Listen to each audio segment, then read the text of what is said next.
Hey, praise the Lord, guys. My name is Straw Greenhorn. Now, when he was come to the other side of the country in the city of the Gergesenes, behold, there met him 2 men out of the tombs possessed with devils, exceeding fierce, so that no man may pass by that way.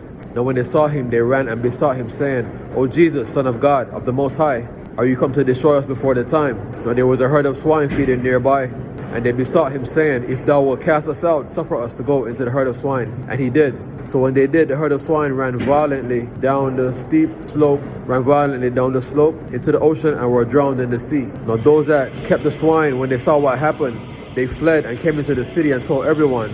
And that's when everyone returned and besought him that he might depart out of their city. So here we see Jesus coming to the other side of the country. Usually he does that when he goes somewhere and there is so much fame about him that the people, they just crowd him, and there really is no space to move or do anything. And he was in the business of spreading, so this was a fairly new place that they were coming to set up shop, so to speak. So when he got there, they met him 2 men out of the tombs that were possessed with devils. Now it's interesting that they would run to him, even fearing that he was there to destroy them. You would think that they would want to run the other way to try and get away, but they know that power that he has, they can't escape anyway. So they were at least sensible enough to come and surrender before him, because if you think about it, he had the power to destroy them right there and then, and they were fearful that that's exactly what he came to do. So they knew his ministry, they knew he was in the business of casting out devils, because that was one of the newest ministries. Because in the past, if you look in the Old Testament, prophets brought back people from the dead. When Elijah brought back the woman that had fed him with the meal while he was in the drought, her son. And also there was another one that had set up the room for him on the wall that he laid upon him with his whole body. So bringing back people from the dead, that was already seen. So now they ask him a very interesting question. Can you cast us out into the swine? Because these spirits, they need a body. They don't really like to wander around nowhere. And you see the immediate effect of what happens when somebody is that demon possessed. The herd of swine, they became suicidal. They ran down the hill and they were drowned in the water.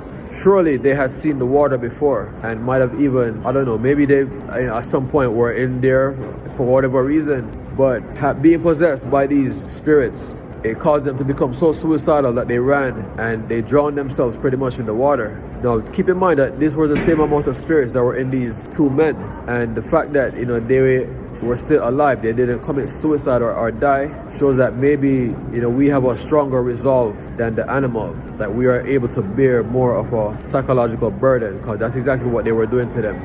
Now the men that kept the swine, when they saw what happened, they were afraid. Because look at the swine, they all just run. Imagine looking at all your swine, all your pigs just run and just cast themselves into the ocean, and all of them just die. So they ran and they basically came for help, because they didn't think that they could handle Jesus by themselves. So they came for help from the whole city, and they begged him that he might leave, because what else, who knows what else he's gonna come and do. Even though he's doing good, he's doing well, you just cost this man a whole bunch of swine, and I don't know the price of swine, if they're as expensive as cows or sheep or anything like that.